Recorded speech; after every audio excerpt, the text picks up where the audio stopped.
Hey, I didn't see you there. I've just been playing some Orcs Must Die 3 on Stadia.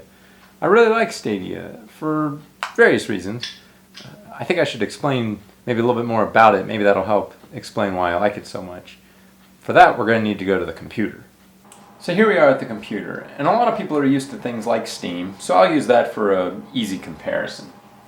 When you load up the Steam client, which is free, you have the option of all the games that you've purchased or added to your library, and there's always lots of options for free games. So let's see, there's free to play.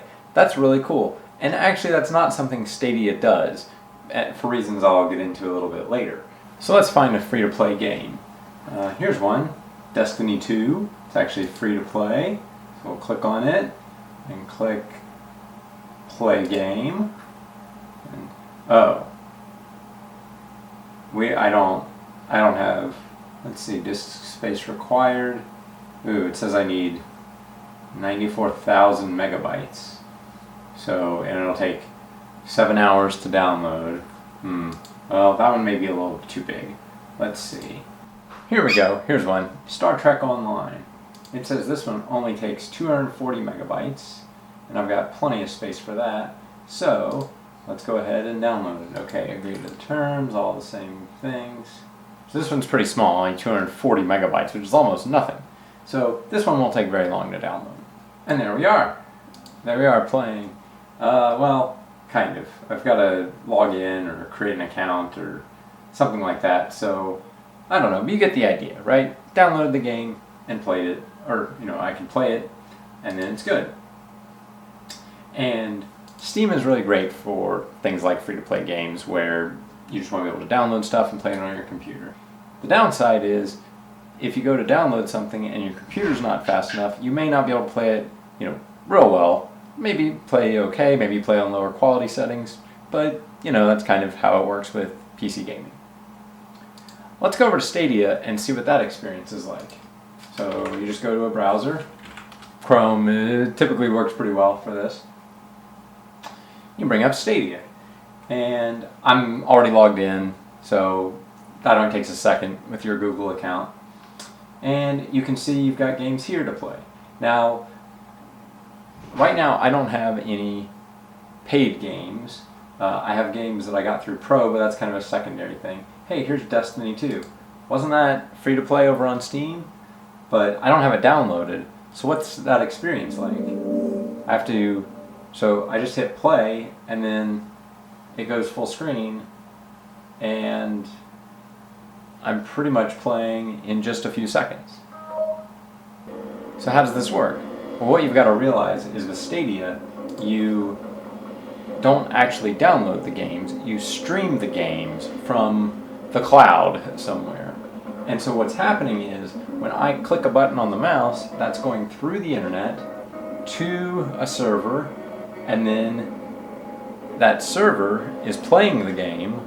I'm basically controlling it remotely, and then it's streaming its video to me. Now I'm on Wi-Fi here, so the quality's probably not quite as great as it would be. Any sort of network lag could definitely be an issue with Stadia, so they really recommend you hardwire. So here it is, I'm playing in Stadia. So I didn't have to download the game, I didn't have to install anything really, just had to wait for the server to come up. And you can see the quality's pretty good. Is it as good as if you're running locally? Not always, because you could upgrade your home machine to be much more powerful and have a much higher quality experience. The thing about this is, you never really have to upgrade your computer once you've got it good enough to play Stadia, which means both your internet connection and your computer. So let's see here. Let's go to the store. So how do playing games work on Stadia? Well, just like with Steam, you can go on and buy games and play them. So let's see. There was a game I had seen that looked pretty good. Here we go, The Division 2. So this is a game that I can buy. It's only about $10. So I think I will purchase this. There we go, all set. And it says it's purchased. So now I've purchased this game, but now I want to play it. On Steam, I'd have to download the whole game. Maybe I could do that while I'm purchasing it, but depending on how big the game is, it could take a while. So, but it's saying here, I just click play, and a little loading screen for starting up the server somewhere in the cloud, and then accept the terms and conditions. And there you go. It is up and running. Be careful.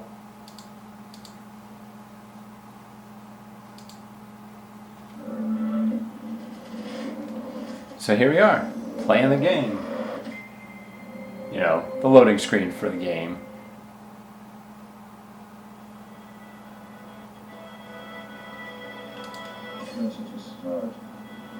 So you get the idea. You can basically buy games and play them. Pretty simple and works a lot like Steam.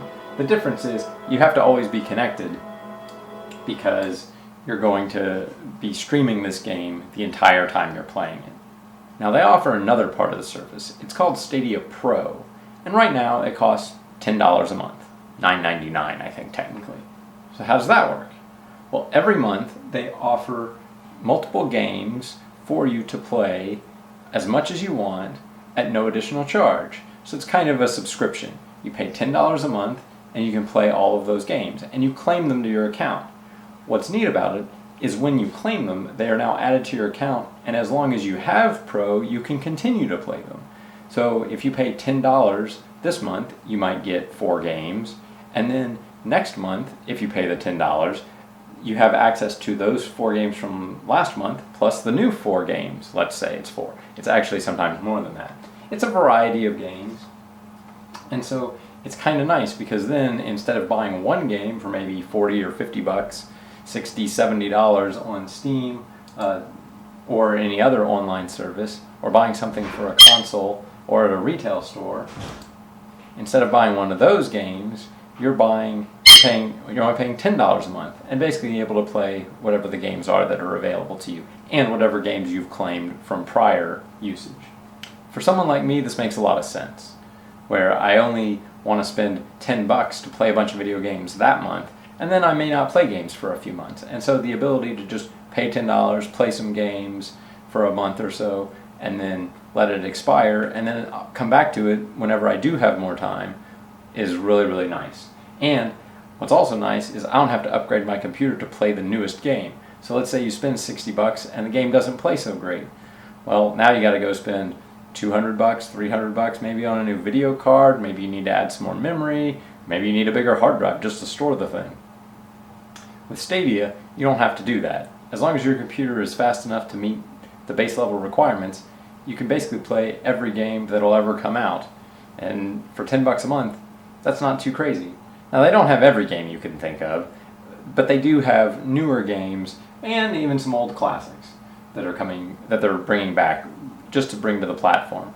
Another thing that's neat is because you just play from a browser, or basically start from a browser, and then it goes to a full screen streaming view, is you can pretty much play on any computer very quickly. Switch to another computer, play it there, bring up stadia.google.com, and you've got access to your whole library and everything you've been playing.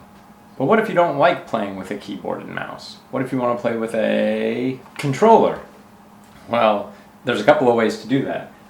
You might be able to just plug in, or you'd think you might be able to just plug in and play that way. Oh, yes, plugs in and it plays like that. Let's pull up a game and see how that looks. Let's play Orcs Must Die 3 and see how that looks. So let me talk about the controller real fast. It's actually pretty nice. You can see it's got dual analog sticks, triggers, and plenty of buttons for most games. So let me just start playing off of... When I signed up for Stadia, it was kind of a bundle package where the controller came with multiple months of the Pro service and with a Chromecast Ultra, which I'll talk about a little bit later. But the actual controller cost is maybe about $60 if you want to buy it, and it's really nice, looks great, feels great, pretty standard, feels a lot like an Xbox 360 controller, something like that. And it's a pretty good value. I'd say if you could find one for 50 or 60 bucks, and you could even find one used from somebody who used to use Stadia, and you link it to your account, and then you just play with it. And it allows you to play on TV, which I'll show a little bit later. But you can also plug it in and play on a computer just as well.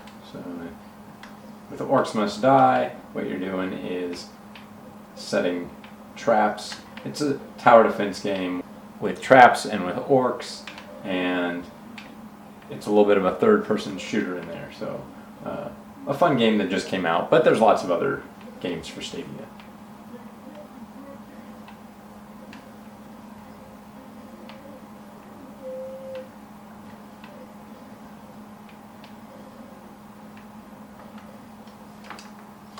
So you can see, it's pretty fun and easy to do. You just plug it in, and now you've got a controller that hooks up through standard USB. For now, let's quit. But there's some other ways you can actually play with this. If you think about it, all you're doing is you're streaming commands up to the cloud and then watching what happens. So what other screens might you be able to use it on? That's right, your phone. There's a Stadia app, as you would expect, and that's how you do a lot of things with Stadia. But what's neat is you can actually take your phone, and right now this has to be plugged in, but they're obviously working on making the whole thing wireless. You basically plug it in, bring up the app, and then it says, yes, you can play Orcs Must Die 3 here from your phone.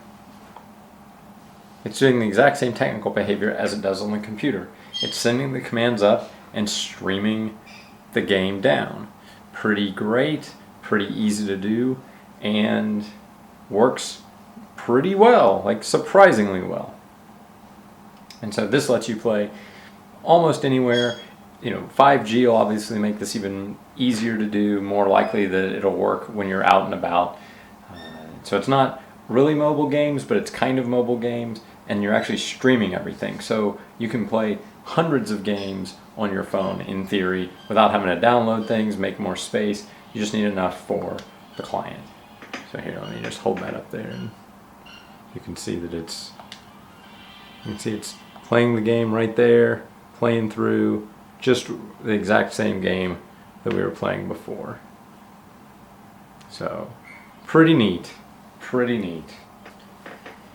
But the most common way I've been playing Stadia is on the TV. So let's go back and talk about that. Now when it comes to playing Stadia on a television, you probably want to get a Chromecast Ultra. That's just the easiest way to hook it up. You could hook up your computer and play it there, but if you want kind of the console experience, what you do is you get a Chromecast Ultra, plug it in to either your TV, receiver, or whatever, and then you use one of the Stadia controllers. Plug it in, it synchronizes, there's a whole setup process. Basically, this thing connects directly to your Wi-Fi, and then it sends the commands to that cloud service, and you are just playing you're seeing basically a stream of what the computer that you're playing the game on would be showing, and you're seeing that on your local television via a stream, much like the video stream, for a movie or a television show or anything on Netflix or Amazon or Hulu or any of those streaming services. So it's a really interesting way to do it. The responsiveness of it has actually been really good. I've played through several first-person shooters. Orcs Must Die is kind of a third-person shooter. You can see here it's playing, and I need to shoot these people, shoot these bad guys running around. And this is something that even a few years ago might have seemed almost impossible to do. Of this command, when I pull the trigger to fire the gun, it actually is sending it to some cloud server somewhere, and then I'm seeing the results of that here in front of me. Pretty amazing that it works. And like I said, I've played quite a few hours of different games, playing through complete games on it, both one of the Tomb Raider games and Metro Exodus, Guilt, Little Nightmares. There have been a lot of different games that I've played completely through, and after a minute or two, you really start to forget that you're not playing this on a console hooked up to your TV and the game isn't playing there. The game is being played in the cloud, somewhere out there on some computer, and you're just kind of watching the stream of it, but you're controlling the stream of it. So the whole thing kind of blows my mind if I think about it too much. It actually works really well. Like this menu here, that's all just being streamed. It's literally streaming everything. And so because you don't have to buy a console, you can just worry about buying the games and buying maybe the Pro subscription for $10 a month, and they have been giving away some pretty decent games. For someone like me who only plays games casually, not every night for hours and hours, that's plenty of content for me to play, and the pretty decent games. And a year from now, some new game comes out, I don't have to buy a new console or upgrade to my computer. It'll just keep working, and I'll just be able to play the new thing. And I think that's when the value will really start to pay off, is when you don't have to get into that upgrade cycle and, I need to get the new thing to play the new game. You can just basically buy the games you want and play them, and as long as it meets the requirements of streaming any of the games, it plays all of them. I really like Stadia for that, for kind of the casual gamer who wants to play some new stuff without always feeling like you have to buy something new so that you can play the new game. It's pretty good. And you play stuff on the TV. Yeah, it's a good time. It's a good time. So what do you think? Leave your comments below. Do you have any questions? Maybe I can answer them. It's not really that complicated, but there is a lot of misinformation out there or misunderstanding of it. Google's not always the best at marketing how things work. And so if you've got questions, I'll try to answer them below. Or like and subscribe. As always, don't worry about the bell. Turn the bell thing off so you don't get the notifications for it, because I'm not going to do a lot of Stadia videos unless everybody just wants to see more Stadia stuff. So let me know, stay cool, and have a good one.